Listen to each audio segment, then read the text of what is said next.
Now, the Colorado governor's debate, where Democratic incumbent John Hickenlooper faces Republican challenger, former Congressman BEAUPRez. The Rothenberg Political Report lists the race as a toss-up tilt Democratic. This debate, courtesy of Politico and the Denver Metro Chamber, is 45 minutes. Mr. BEAUPREZ, Governor Hickenlooper often touts an economic record he says has added 200,000 new jobs and helped reduce the unemployment rate from 9.1% to 5.3%. You've been critical of his record in comparison to some of the surrounding states. Specifically, what would be your first two decisions to reverse Hickenlooper policies that you believe would move the state in a better direction? Well, Manu, thank you for the question. And Kelly and the Denver Chamber, all your partners, thank you very much for the opportunity. Look, when I talk to Coloradans about what's holding them back, they're very clear in the answer. It's government. We've gotten into an era where it's government on the people instead of by and for the people. And when I say, what do you mean by that? They consistently say regulations. John's will tout regulations he's eliminated, but he's also put on the books 2,000 new ones, along with the federal government, about 100,000 pages of regulations a year. I wonder if anybody out there really thinks what's been holding us back, getting this economy moving again, is that we haven't been regulated enough. I don't think so. Now, what we have to do first is freeze non-essential regulations. If it's not public safety related, let's stop where we're at, go through and audit everything we have. If it's not pro-job, pro-economic opportunity, let's get rid of it. Let's be a government that's open for business again. And by sending that message, we can get Colorado, all of Colorado, really moving once more. Why not freeze some of these regulations as Mr. BEAUPREZ says? But constitutionally, you don't have the right. The governor can't freeze these regulations. There's a legal process you've got to go through, which is what we've been doing for the last 4 years. You step back, and we've now eliminated over 1,500 regulations, significantly simplified or dramatically changed over 5,000 regulations. The point being, we're trying to work with industry to make sure that the regulations there actually provide the safeguards that are really necessary. When we went after methane, right, we're the first state in America to regulate methane and fugitive emissions, but we didn't do it by imposing regulations. We sat down with the environmental community and the oil and gas industry, spent the time to agree on definitions and then create a set of regulations that is now a national model. And I think that's a challenge in each of these cases to go out there and say, all right, you need some regulation, but how do you make sure you get rid of the red tape and the stuff that really is getting in the way of business growing? Isn't the governor right on that? It's difficult you can't do it because of the process in the state, and he's taking action to try to alleviate some of the red tape. You don't have to sign new regulations, and that's what he's been doing. The governor in Utah, Governor Gary Herbert, did exactly what I said. Freeze non-essential regulations, eliminate the anti-business ones, and that's what he's failed to do. We've got parts of this state, Grand Junction and El Paso County, Colorado Springs, that have actually had negative growth 5 years into this supposed Obama-Hickenlooper recovery. We've had some decent recovery in this state. I'll stipulate that. But there's a whole lot of the state that's still wondering, where's the recovery for them? 5 years into it, this ought to be a robust, full employment economy. And frankly, Manu, we're about 200,000 jobs short of where we normally would be if we had a full labor participation rate like Colorado historically has. It's actually declined 2% on his watch. If you want to respond to that. Do I get double the time as well? Go ahead. Feel free to take the time that you need. Just want to make sure. You can measure, the entire country is lagging in this recession. It's been a slow, steady recession. Certainly no one likes that.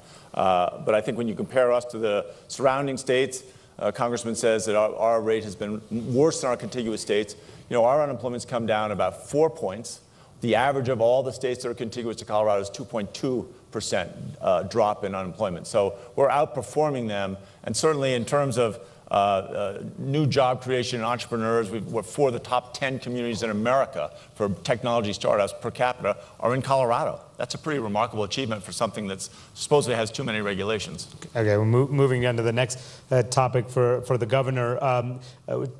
Talk about Common Core. Critics of Common Core, like Mr. Beaupre, say that the program is too rigid, is a one-size-fits-all education system, and that Washington should back off and give states and schools the ability to raise standards on their own. Supporters of the law say it gives states and schools ample flexibility while ensuring that these schools meet these high standards. If you win a second term, would you commit to keeping Colorado in Common Core?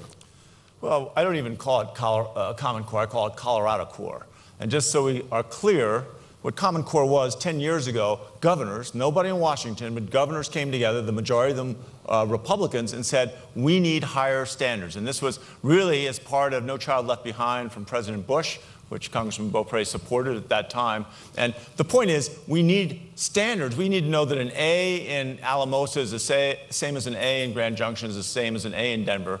And we also need to be able to measure our improvement and our student achievement against other states and against other countries. Right? This globe is becoming smaller and smaller, and education is going to be the key to more and more jobs down the road. The point of the Colorado Core, each of these assessment systems have been personalized to Colorado, so they really aren't, you know, a Common Core anymore. They are a Colorado Core, and I think they're going to work. In your response, Mr. Beaupre, I'd like you to address this. Your opposition to Common Core with the vote you cast in the House in 2003 against a plan that would have allowed states to avoid being penalized for failing to meet No Child Left Behind. What I introduced in Congress is exactly what I'd like to see happening in Colorado right now. The federal government should block grant to the states the monies and the authority to address education. You start by understanding that nobody loves a child more than their mother and their dad. Why in the world do we need a federal government intervention into how and where that child gets educated? Colorado historically has had great standards, and we started that effort under Governor Bill Owens. And we've got good standards now.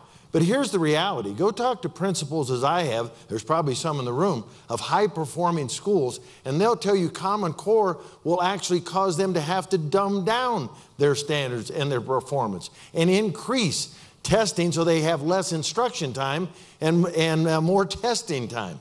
On this governor's watch, ladies and gentlemen, the scores don't lie. Our third grade reading scores and our math scores in Colorado have deteriorated. That is a tragedy and a scandal, and one that, frankly, I will promise you today will be addressed on my watch. Let's give opportunity to every child in Colorado, and it starts with the ability to learn how to read. Well, why have those scores deteriorated, according to Mr. Beaupre? Well, they deteriorated a very small amount, but I think the fact remains that we have serious challenges in our education system. We passed the READ Act specifically to make sure that third graders are able to, when they finish third grade, they know how to read. If they don't, we know that they have a harder time catching up. We couldn't get it fully funded last year. We will get it fully funded this year, and I think then we'll begin to see improvements. We've been working with organizations like Reach Out and Read, making sure that every pediatrician in the state is able to give parents, no matter what their income level, a book, even before their child is born. Then each time they visit their pediatrician, they get another book to make sure they're reading to their kids. This literacy is a big part. I agree that there might be, you know, in certain places too much testing, right? And we should look at how much testing. But we need common assessment standards. We have a legal obligation to have common assessment standards. If we pulled out of the Colorado Core, it'd be $25 or $30 million to replace all that work that's been done. Do you have 15 seconds to respond to that? He says scores deteriorated a little bit. Ladies and gentlemen, when does it become unacceptable that scores deteriorate at all? How do you explain to those 2% of children who can't read, those 2% of additional children who can't read at grade level? Well, maybe next year it'll work out a little better.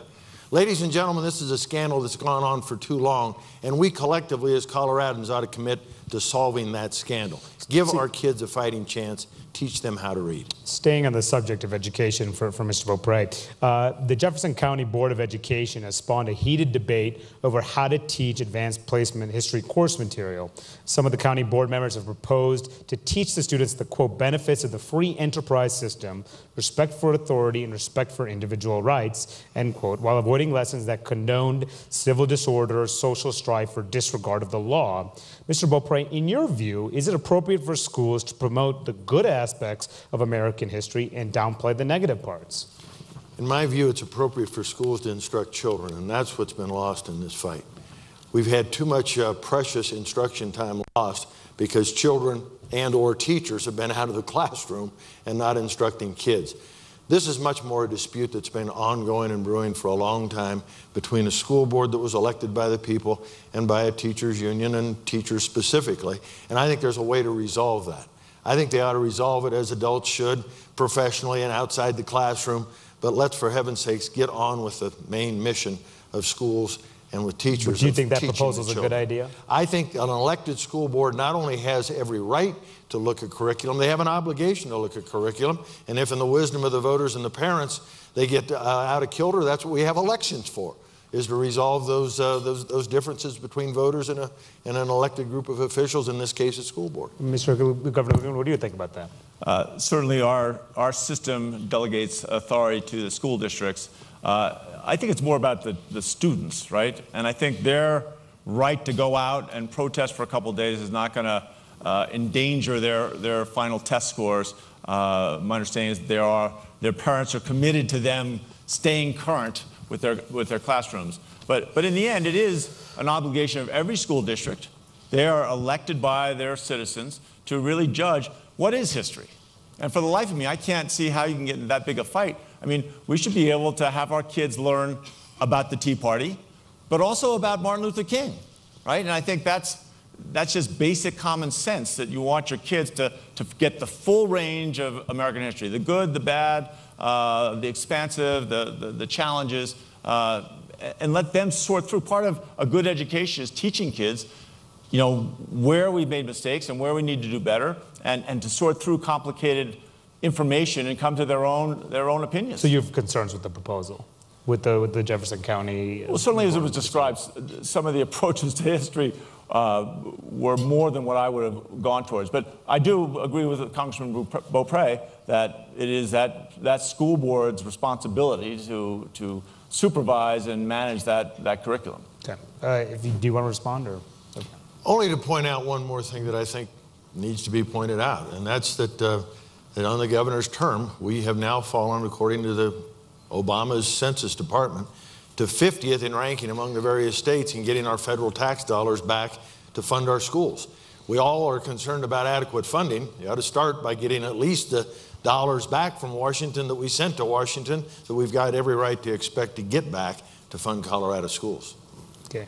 If you don't want to respond, I'll move on to the next question. You have 15 seconds. Well, I'll just throw out those measurements on education funding. We did apply to Race to the Top. We won over $35 million for early childhood education. And those formulas that Congressman is referring to really are based on affluence and then how much money your state government spends on education. The poorer your community and the more money the state spends on education, the better you do in that. So we've always been in the bottom 5 or 10. We are right now either at the bottom or close to the bottom, but that's a combination of our financial success as a state and also the lack of funding that we've been able to give the schools from the Manu, state. I've got to respond to that. 15 seconds. I've got to respond to that.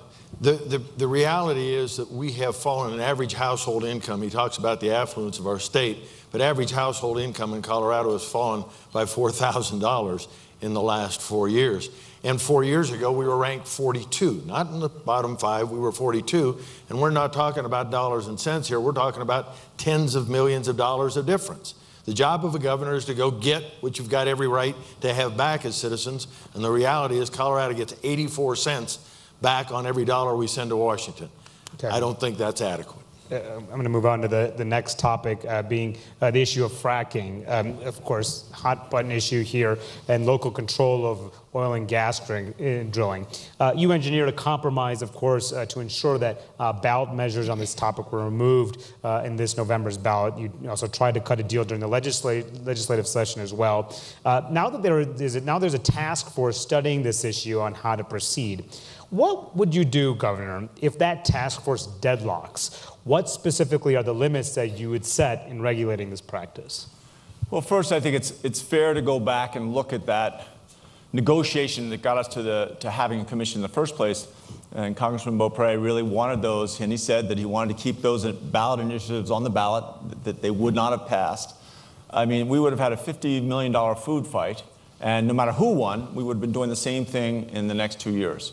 What we have now is an opportunity with some of our, I think, leading citizens from across the state to really look at that conflict, right? We have an issue where we've got someone's right to quiet enjoyment in their home where they live, but also someone who has private property, owns mineral rights, sometimes in close proximity. How do we balance those two competing rights, right? And there are ways to find compromises and solutions that mitigate the impact of that activity on someone's, the enjoyment of their home.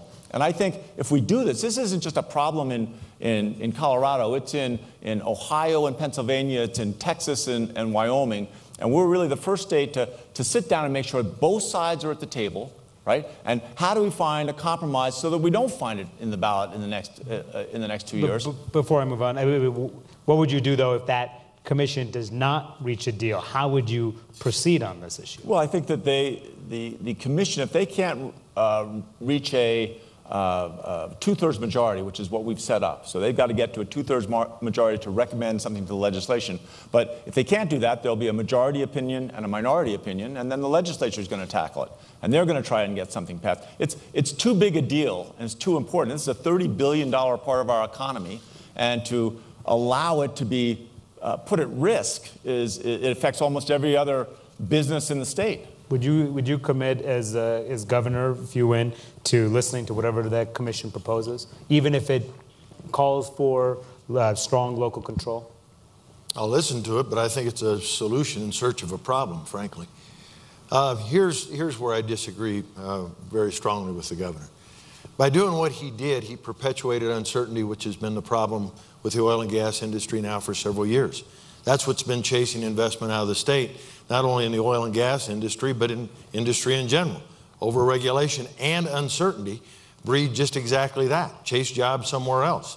He referred to it earlier and denies that it's reality, but the Labor Department's own numbers say that the total employment numbers in the 5 states surrounding us are better than ours. When you add in involuntarily part-time employed, unemployed, and people that have given up looking for work and have left the workforce. Colorado lags behind our 5 neighbors. Part of the reason is what he's referring to right now. He said that he would create regulation. Even if his commission doesn't come up with something, they'll find something to sign again. That's exactly what's been the problem, is regulation after regulation after regulation, year after year breeds uncertainty, and investment will go somewhere else, and that's just what's happening. But is it too close? Is there a limit for how close these rigs should be set? Manu, we have done this, and I've personally done this because we had it impacted on our land.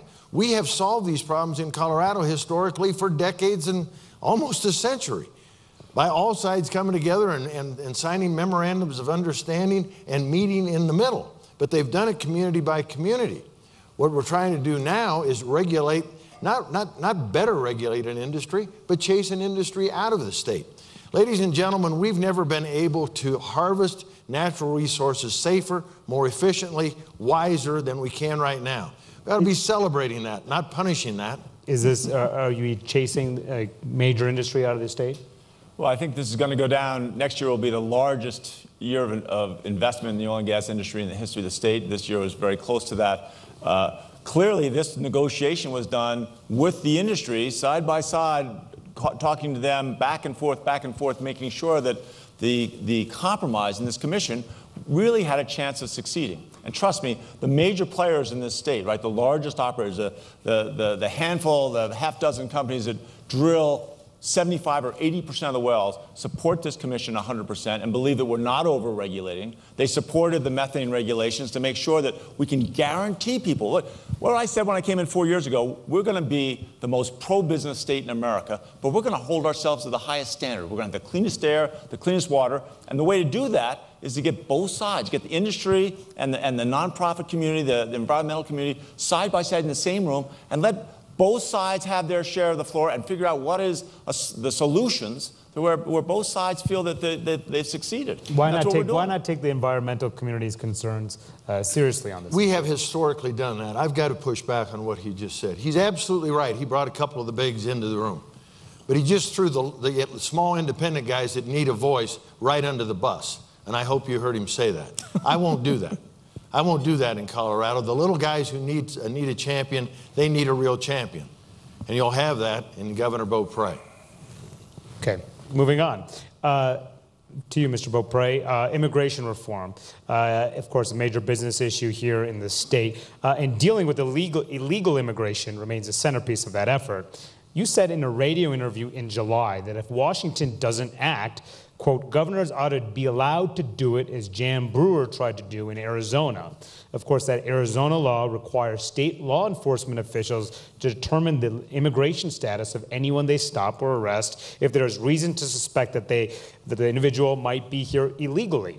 Would you, as governor, try to enact a similar law here in Colorado, and how specifically would you target undocumented immigrants? Manu, that is a mischaracterization. What I was referring to with Jan Brewer was that she defended the property rights and the lives of the people on her border.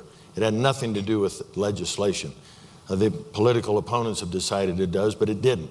It had to do with Jan Brewer standing up when the federal government wouldn't, for farmers and ranchers, especially on our southern border, whose ranches became inhabitable and unusable because the federal government failed to secure the border.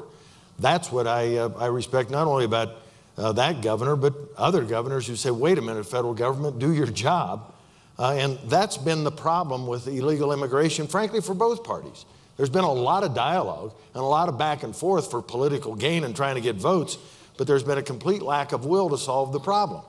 The governor said 4 years ago when he campaigned that he was going to lead a march on Washington to somehow resolve this problem, and I wonder how the walk's going. But I mean, we've had absolutely no solution, and I think governors are pretty much fed up with Washington and are going to demand that Washington once and for all solve the problem. But would you try to do something similar here, similar to what Arizona did?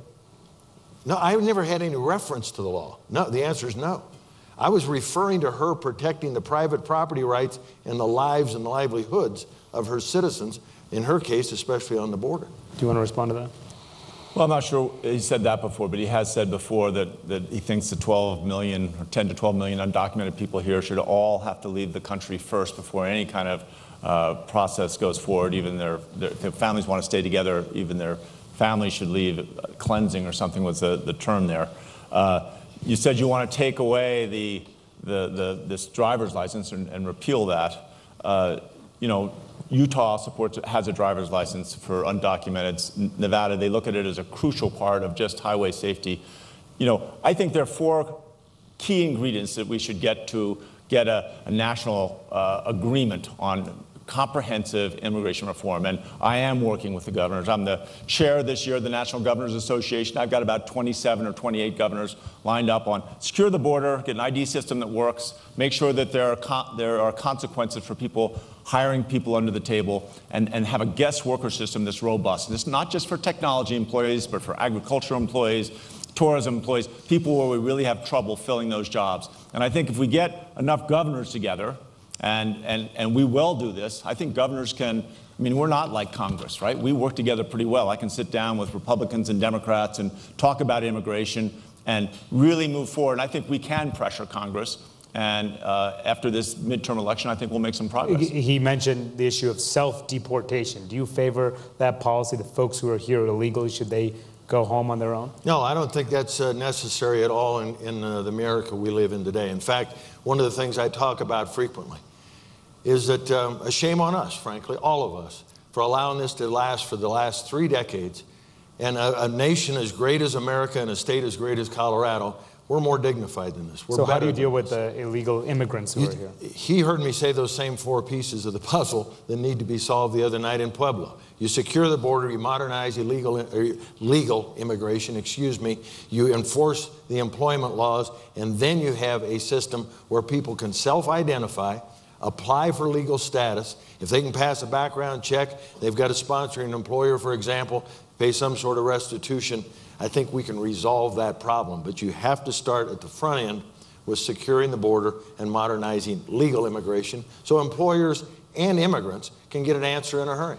Do you want to respond? Yeah, I guess the one part, and we worked very hard on trying to put together the Colorado Compact, and I don't think you've signed that, right?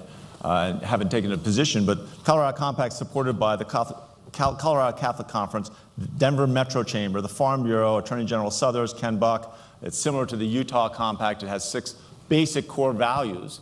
And it's the kind of thing that if we really want to get to a solution that we all have to come together on. Why haven't you signed the Colorado Compact?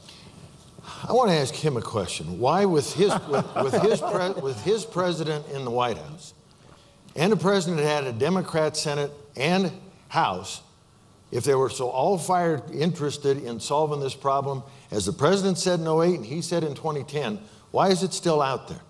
Ladies and gentlemen, it's a failure of will.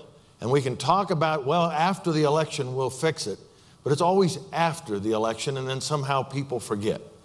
This is an issue that America is better than, and we'd better get after it in a hurry. And if he's in the big influential position of National Governors Association chair, I would think he could influence the White House on just this subject. But we're having no movement. We're having a lot of talk. Okay. All right. Well, I want to ask him a question about a question. If you have one, you can do it. Just kidding. Okay. Moving on, the state here, of course, Governor Hickenlooper, to you, a number of states are looking at what Colorado has done when it comes to recreational marijuana, including the District of Columbia. What would be your advice to those states? Should they follow the Colorado model with the hopes of increasing their own revenue streams and creating jobs in a new industry, or was Colorado's move a mistake? You know what I've advised other governors, and I've asked, as you can imagine, I've been asked frequently. I mean, I opposed it. Almost every elected official in the state opposed it. I mean, we're not only the first state to do this, we're the first, literally the first country, right? Even Copenhagen and Amsterdam, they never legalized it, they just decriminalized it. And there are serious challenges when you're building something from scratch. I think what other states should be doing is taking a long, slow, careful look and see how it goes here. We continue to be very concerned about young people, right? We don't see any data that shows a giant spike of adults suddenly smoking marijuana now that it's legal. But we are worried that teenagers whose brains are still maturing, and that the studies, when we talk to neuroscientists, and there's no longitudinal study yet, but those neuroscientists are very, very concerned. They think there's a high probability that even once a week, if a kid, while their brain is still growing, smokes this high THC pot, it will have a probability to diminish their long-term memory permanently. That's like taking away IQ points, right? And so I think any governor that looks at doing this before we see what the consequences are, I would view it as reckless. So was it reckless here in the state to do it? You know, I think that for us to do that without having all the data, there is not enough data. And to a certain extent, you could say it was reckless. I'm not saying it was reckless because I get quoted everywhere. But if it was up to me, I wouldn't have done it. Right? I opposed it from the very beginning. As a matter of fact, what the hell? I'll say it's reckless. if it makes you happy, man. Was it? Do you agree? Was it reckless? So will I, John. So would you, as governor, Mr. BEAUPREZ, would you try to repeal this law? Well, when you take an oath to enforce the laws of the state of Colorado, you have to recognize that that's one of them now, too. It's in our Constitution. I think this is an area where John and I actually see things similarly. I think we've got to regulate it as tight as the law allows. I do think law enforcement needs a whole lot more funding than I think maybe he agrees with me on. But a big piece of the puzzle will be honestly educating our citizens and especially our young people about the consequences. This is a bigger public safety issue, folks. And I think that's part of the discussion we have to have. And I know the governor doesn't like me going there, but I saw the lead story in the Denver Post this morning. And it brings up an issue I think that needs to be debated and needs to be part of this election. As the Denver Post pointed out, we are turning some very, very violent criminals, very violent, and mentally unstable criminals right back out into our neighborhoods, right back out onto our streets, and it's happened on his watch. The Denver Post, Kirk Mitchell specifically said that his staff asked them not to print the story. Apparently you don't have a right to know the truth about who's getting released into our neighborhoods. It's a very this specific is an issue charge. that's been going on for a long time. It's a very specific charge. Would you like to respond to that? Well, I'm not sure what this question has to do with your question, Manu, but it sounds like we're going to do a little bit of evolving in the debate.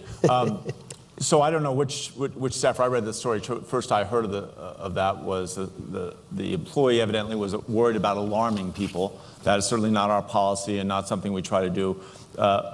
This has been a problem in every state and all over the country. When someone served their time, you can't keep them. So we tried to get a law passed last year where you could have civil commitment with people who have mental illness and people that we deem a real threat either to themselves and others, and we couldn't get it through for a variety of reasons. And I think that challenge, now whether we give alerts, right now there's federal law limiting how many of these alerts you can send out.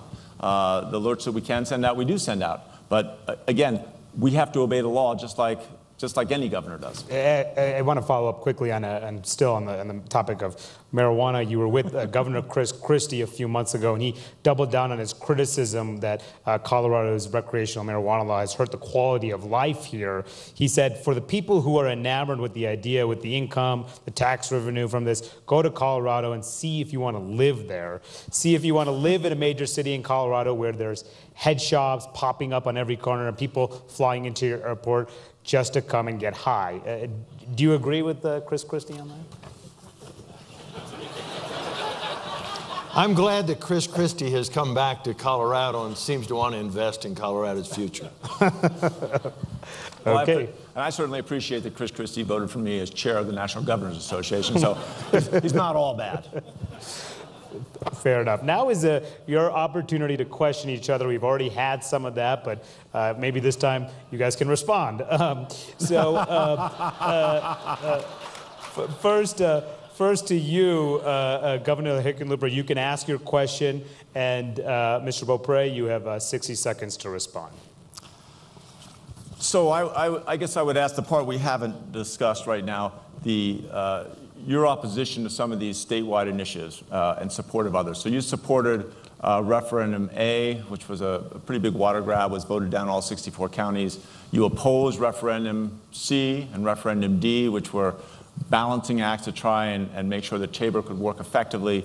In each of these cases, you opposed getting a compromise solution for the ballot initiatives around fracking. You said you wanted them to stay on so we could get a resolution to those.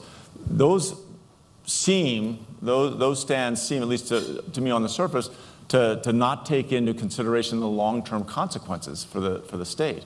So I wanted to ask you just to give some reasons for, or a reason for them. As somebody who's a third-generation Coloradan on my dad's side and fifth on my mom's side, somebody to suggest I don't have the long-term interests of Colorado in my heart, that's not very well thought through, frankly, Governor.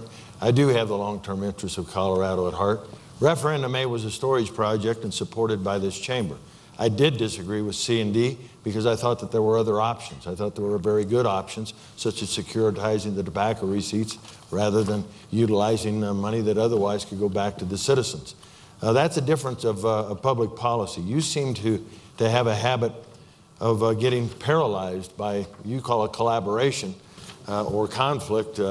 I don't. I don't have a problem looking at an issue, sometimes very difficult issues, making a decision and then leading.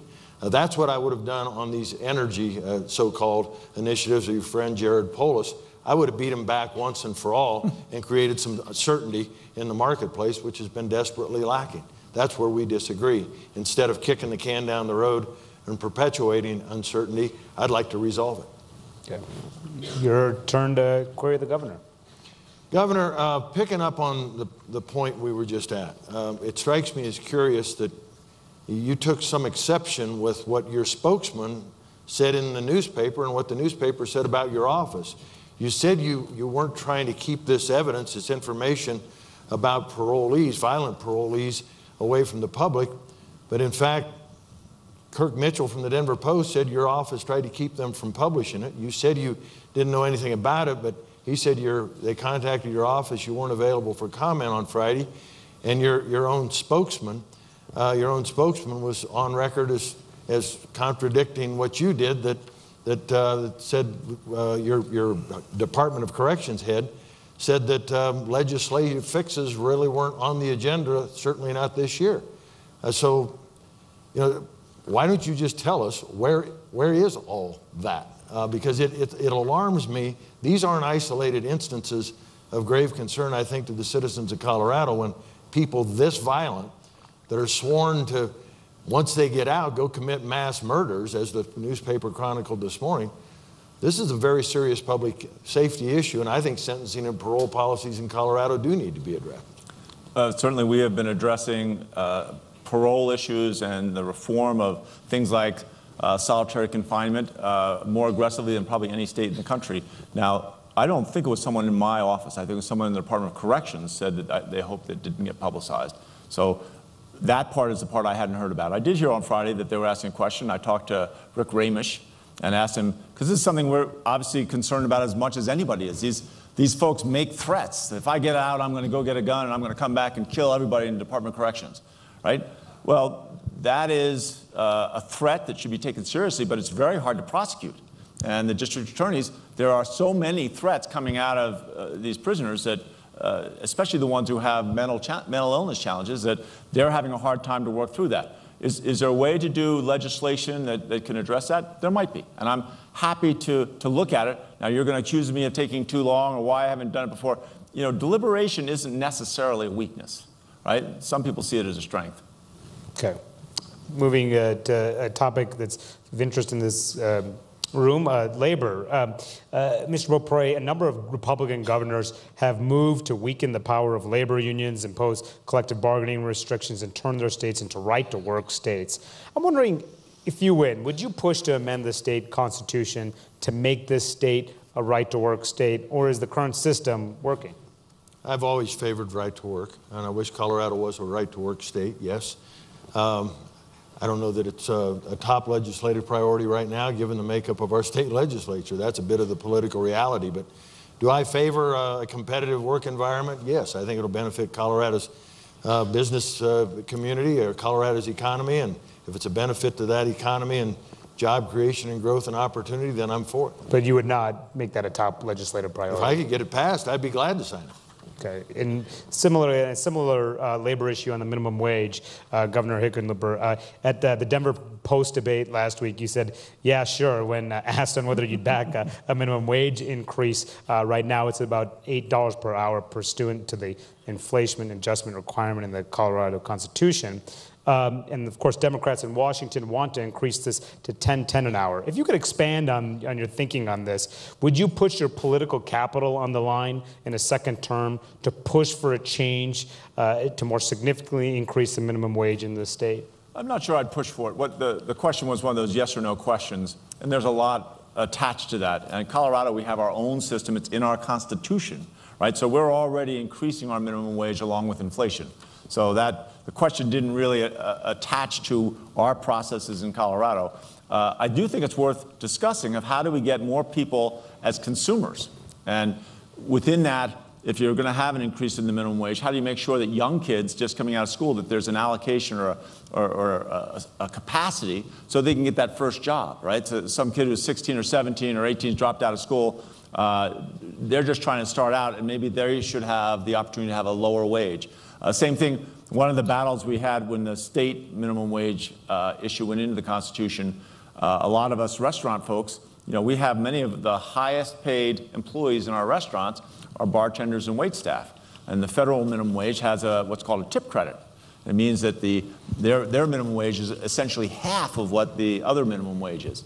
I think that opportunity to, when we did it, put it in our state constitution, we just kind of washed right over that, and that tip credit for any increase wasn't included, which means that you end up, when you're trying to pay more money to your line cooks or the people that work in the kitchen, which almost every restaurateur I know is always trying to figure out how to pay more money to the folks in the kitchen, your hands are tied because you automatically have to give a raise to some of the folks who are the highest compensated. So that's something I would certainly work on. In your rebuttal, I'm wondering if you agree with concerns raised by many conservatives who have a philosophical objection to the minimum wage, saying the market should set the wages, not the government. Do you agree with that criticism, and do you think the minimum wage should even exist? Well, I certainly wouldn't increase it, and the reason is because the evidence is overwhelming. That every time you increase it, you actually do just the opposite of what the stated objective is. Instead of creating jobs, you reduce the number of jobs. Should it even exist, though? Should the minimum wage even exist? Well, we haven't. I'm not for eliminating it, but I'm certainly not for raising it right now. Here's another piece of reality that I think is important. I talk a lot about where we're at relative to other states, where the economy stands, the fact that we're supposedly 5 years into recovery, and we've still got negative growth in parts of Colorado. I looked a little deeper in some of those numbers, and where the negative growth is also happening is the people it was this administration, including the governor, were pledged to help. Low-income people, and especially women, our minority communities, that's where the jobs have been the slowest coming to. And the data is pretty clear on that, and I think that's a tragedy. Doing things like increasing the minimum wage may be nice window dressing, but it's very counterproductive. What we really have to do is get the whole economy moving again, and you do that by incentivizing investment and growth, not by punishing it. And we've had quite enough punishment. Well, we're almost out of time, and time for closing statements. Mr. Beaupre, since you have won the drawing, you get to go first. You have 90 seconds. Thank you very much for being here today. Not only the ones that are in this room, and Kelly in your chamber, your partners, but all those that might be watching and reading about this later. You know, Colorado is a special place. I think we'd all agree on that. And the mere fact that we're here, we'd say, gee, we're doing pretty good. We're in Colorado after all. And isn't that great? And it is. This is the only home I've ever had. My wife, Claudia, is with me today, and our daughter, two of our granddaughters. It's the only home we ever won. But when I ask people, how are you feeling about Colorado? They say, you know, we don't feel quite as good as we normally do. We're just not Colorado. And why is that? It's because we've kind of turned things on its head. Instead of government of, by, and for the people, a state where big dreams always happen, dreams, frankly, that Claudia and I never even imagined dreaming, came true for us here. People tell us that they're not sure that that's going to be the future of Colorado. Why is that? And invariably, teachers, small business people, large business people, farmers and ranchers like we are, say, government's getting in my way. Government's holding me back. And on the governor's watch, this has all happened. And it wasn't supposed to be like that. He didn't veto a single bill in 2013. The most anti-business legislative session, people called it in Colorado history, not one. He's got sheriffs that want to talk to him. He doesn't know that, he says he doesn't know they even wanted to speak.